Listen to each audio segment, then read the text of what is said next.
What is going on, boys? We are back for UOHL match number 14. I want to talk to you guys about a couple of things I'm going to be doing with UOHL Radio and Dubernus and Dangerous JD. I'm going to be doing some type of a segment this week with them. We'll get into some more details in the next couple of videos. Hopefully you guys have a great week of UOHL ahead. I'm going to go through the roster we got coming up here. We got Alazais, Prophets of Rage is my new defenseman. We got S2S Shocks, Phenom, and myself. J1S in net. Ennis is 60. Ennis 63 is on their team. Dirtwater, Eller 81, Nartyboi, The Will to Kill, and Sved 1 is actually their goalie. We're getting into some highlights here. Fortunately, we had J in net, which was playing really well in this game, but we had San Jose, which is one of the better teams in the Western Conference. They play in the better division, I feel. They have LA and Edmonton in their division, which I feel LA is probably the best team in the Western Conference, and you see there, they were able to get off to the 1-0 lead on us as they slithered through a little bit of both of our defense. Fortunately, I don't know how, it was a little bit lucky how they got through me, obviously, at the end. Not to say that I was better than Prophets of Rage. I was just kind of right in front of the guy, and it just kind of went through my legs, and they were able to take advantage, give them the 1-0 lead. So yeah, like I said, we just had to keep on trekking, obviously, and Jay had to just keep on playing well, which he has been for the most part, obviously, for the last week or so. Sorry, I just missed the goal that you saw there that Shocks was able to tie the game up for us, which was absolutely huge. And now, yeah, we're just going to keep on trekking in the first period, obviously. As I said, San Jose is one of the better teams, and J1S with saves like that is going to give us a chance every time. You see there, we had a goal, actually, that was waved off. I wanted you guys to give me your opinion in the comment section. What do you think if this goal should have counted or not? I don't know. On the second look, I think that he didn't get his stick on it, so yeah, probably shouldn't have been a goal. But you're going to see here, obviously, when you pause it, obviously, you just can skip ahead and see if it was an actual goal or not, which you can see there is still 1-1. So the goal was waved off, and it's still, like I said, still 1-1 going into the first intermission.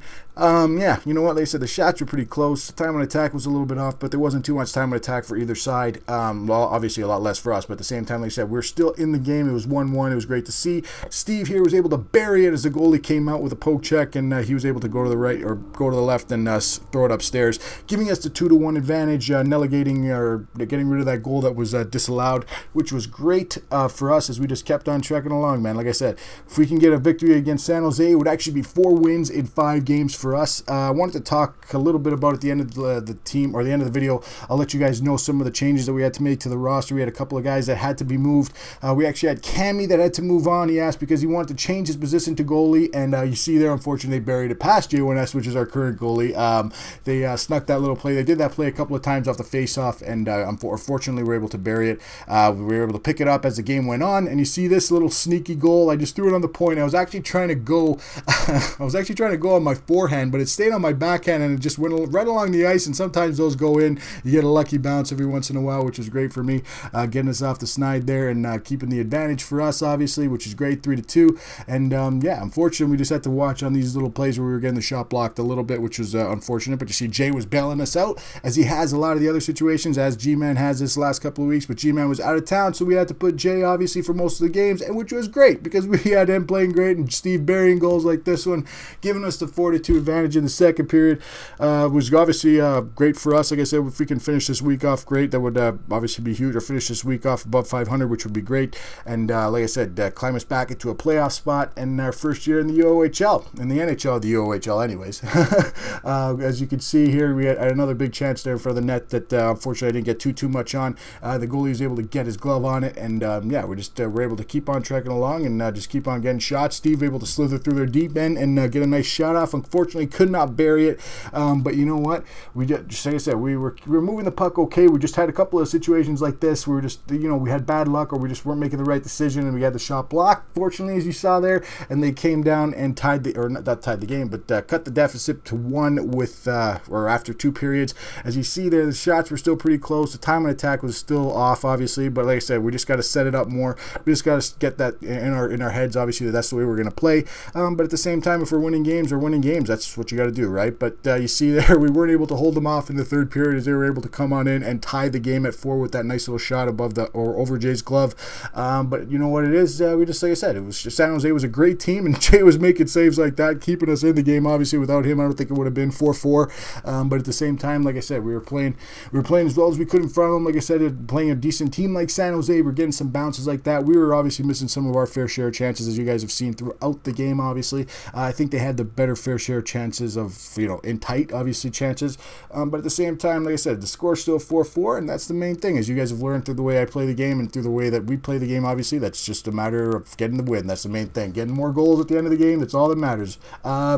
But you see there that we moved into overtime. As you can see, there was still 4-4. So there was some tense moments, obviously, being on the penalty kill. But when there was, we see Jay making a couple of big saves, which was able to keep the score at what it was, 4-4. But you know what? After a couple of minutes, we were able to come on down the ice, and on a little bit of a lucky play, a one-handed poke into the net, Shocks buries it, giving us the victory, giving us 4 wins in 5 games against one of the better teams in the Western Conference, which is a huge confidence boost for us, guys. I'm going to talk to you guys about a couple of things. You see there, the one-handed goal, unbelievable, great play there by Shocks, a nice play to put the puck on the net, and yeah, like I said, man, great, unbelievable victory over one of the good teams in the Western Conference, giving us a great confidence boost.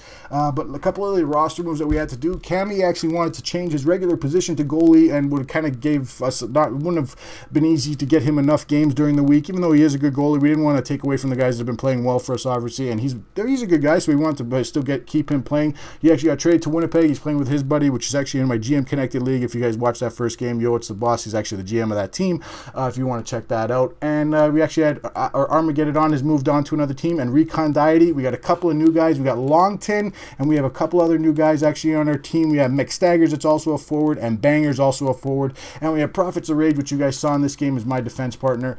I want you guys to check back for more UOHL action this week. I'm thinking about doing some pregame stuff, and for the UOHL radio and whatnot, I'll let you guys know all the details for that.